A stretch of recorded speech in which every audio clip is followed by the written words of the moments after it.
Hello, we're out here in Osage County, in actual Osage.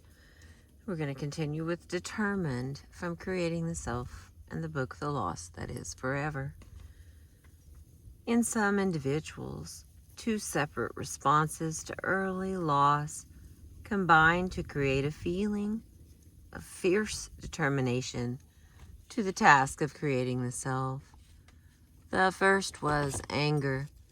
These individuals felt furious, either with the dead parent who had abandoned them, or with the surviving caretakers who were seen as uncaring, incompetent, or neglectful.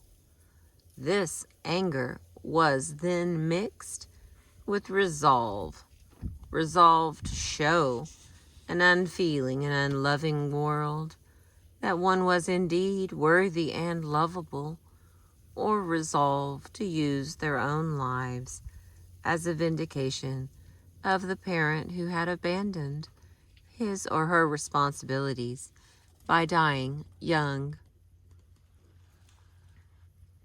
When actor James Dean's mother died, she left a 9-year-old boy with a father who felt overwhelmed at the prospect of raising a son.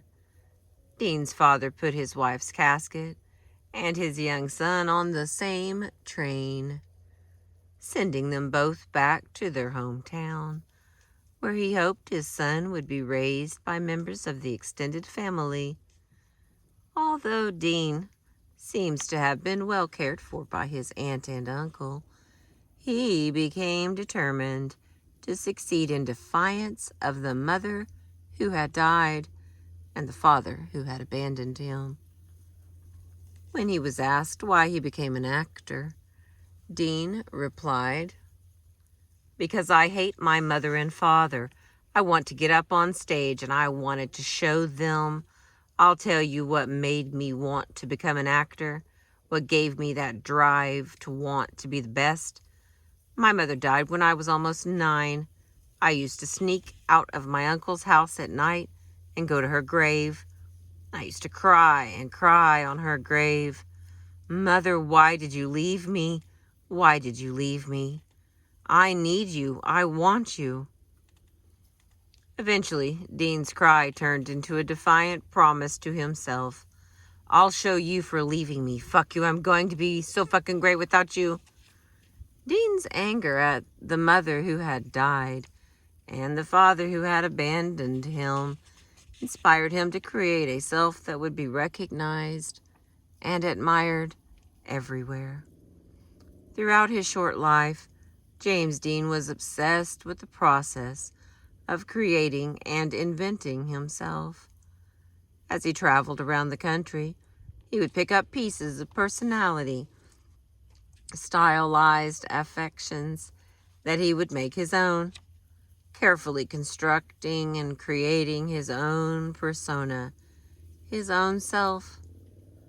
A friend of Dean's said that he seemed to be always writing his own biography, actively attempting to complete the job of creating himself. Dean repeatedly had himself photographed. Then he would spend time studying the photographs as if he were studying the image of the man he wanted to become. Eleanor Roosevelt was similarly determined to create herself.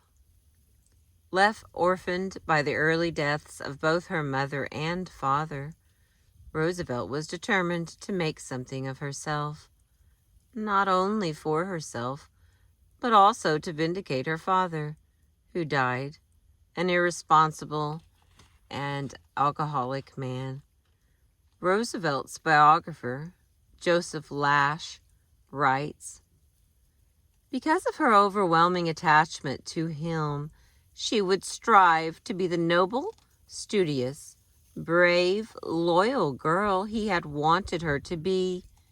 He had chosen her in a secret compact, and this sense of being chosen never left her. When he died, she took upon herself the burden of his vindication. By her life, she would justify her father's faith in her, and by demonstrating strength of will, steadiness of purpose, confute her mother's charges of unworthiness against both of them. For years, for years after Armand's mother, his only parent, died, he heard relatives malign his mother as a careless woman who had not taken care of her own health.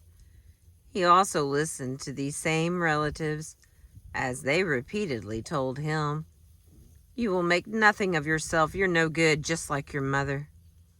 Although he was only a small boy, Armand would huddle with his younger sister, and they would talk of how they would succeed in the world just because everyone was expecting them to fail. The two orphans made a pact with one another. "If I am successful, I will take you along, and you'll do the same for me." After their mother's death, Armand and his younger sister were sent to live with a great aunt, who seemed to take pleasure in reminding them that they were only with her because no one else wanted them.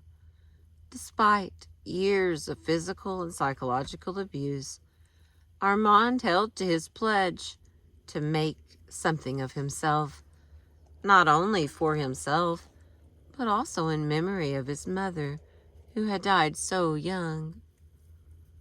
When he was only 14 years old, Armand decided that he could no longer endure the abuse in his great aunt's home. He packed his bag and ran to his older brother, who lived in a rough and dangerous neighborhood. After only a few months, Armand decided that growing up in such an environment offered him little chance for the success of which he dreamed. Although he was only 14, Armand did a careful survey of the high schools in his neighborhood. He decided which would be best for him to attend. Then he found a distant cousin who lived in that neighborhood, went to her and proposed that she allow him to live in her house in exchange for his paying room and board. "After that," says Armand, "I was never a child again. Never."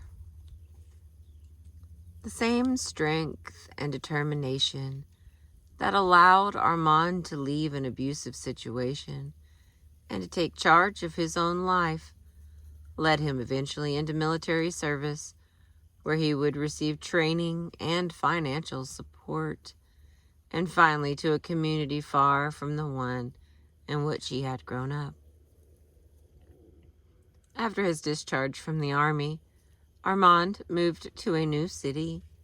There, as part of the process of creating himself, he consciously decided to change his name.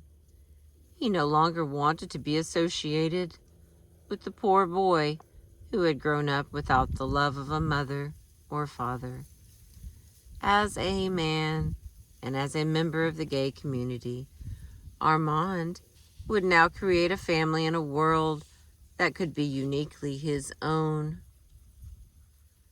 Because of the gay community, I now realize that family does not have to be the people who have the same blood as you.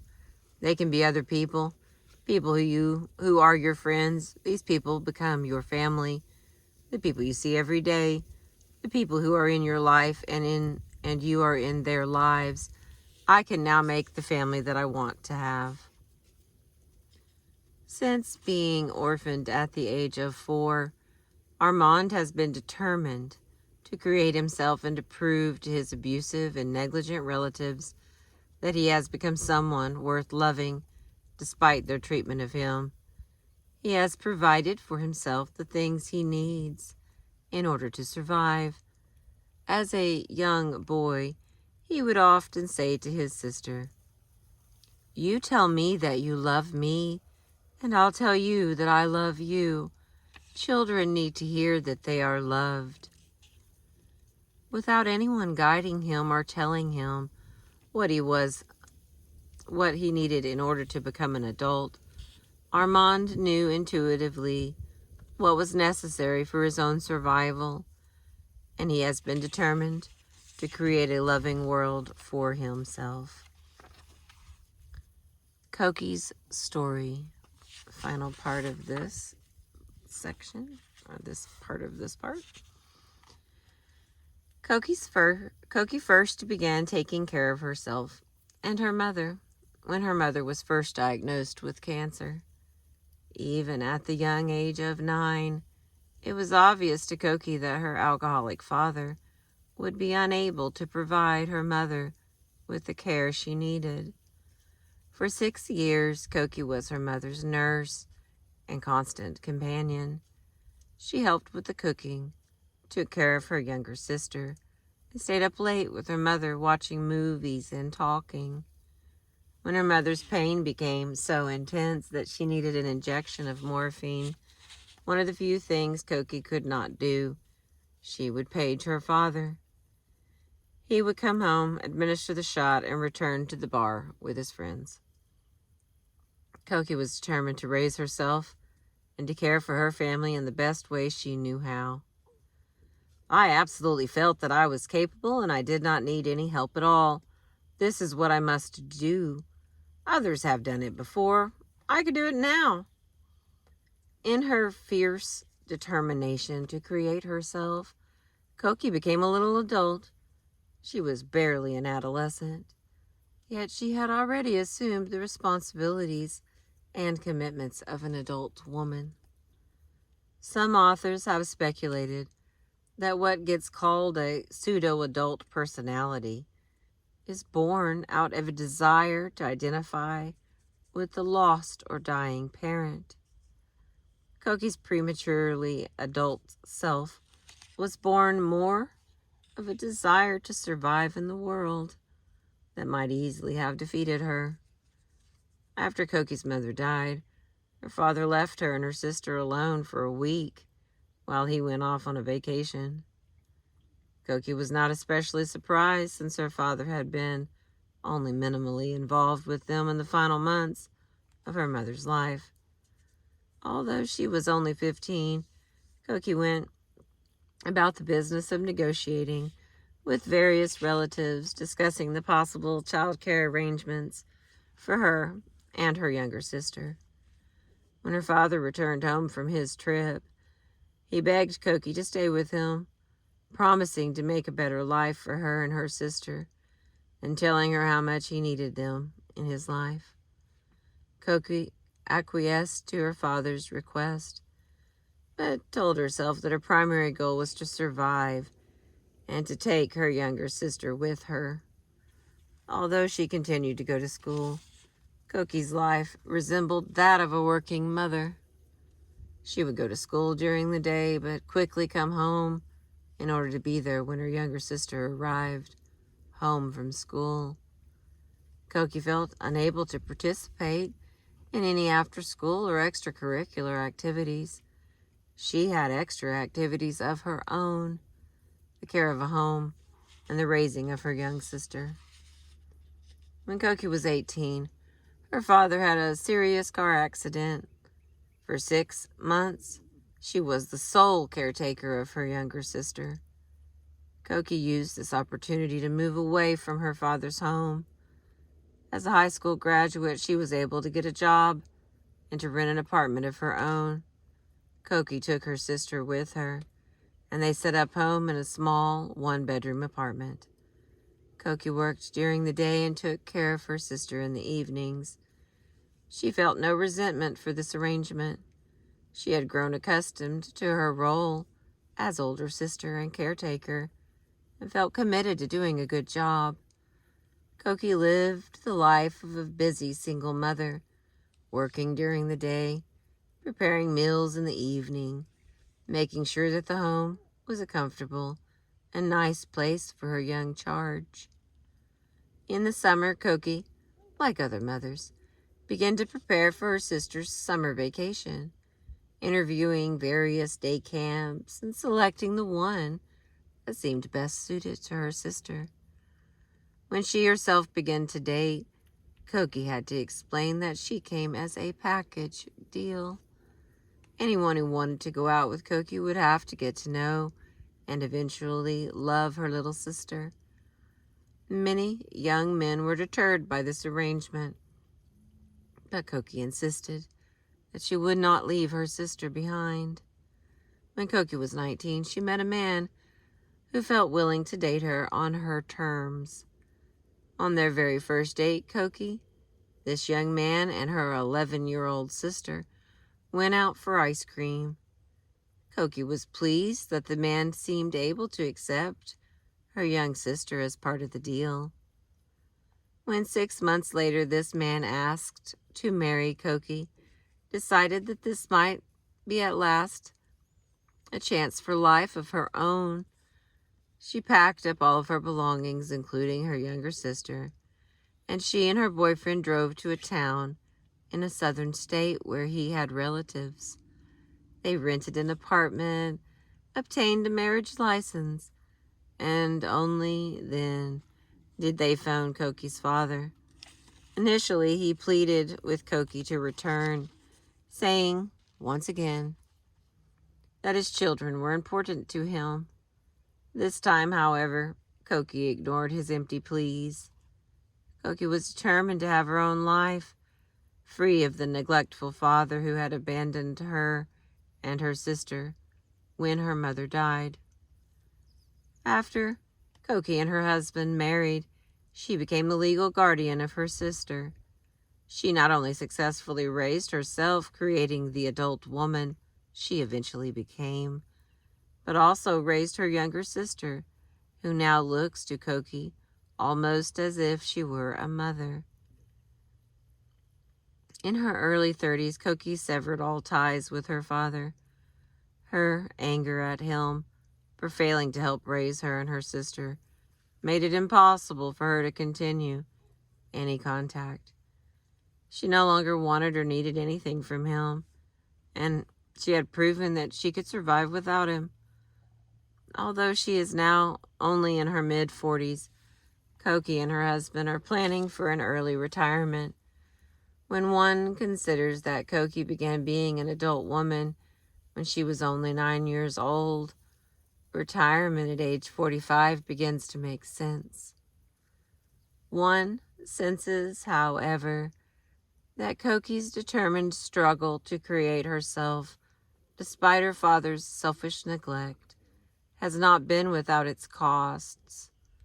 She did manage to raise her sister and build a life for herself, but she missed much of her own adolescence and early adulthood.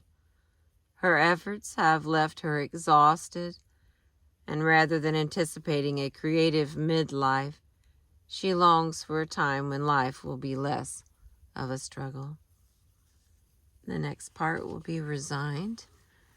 Thank you for listening. I appreciate you being with me today.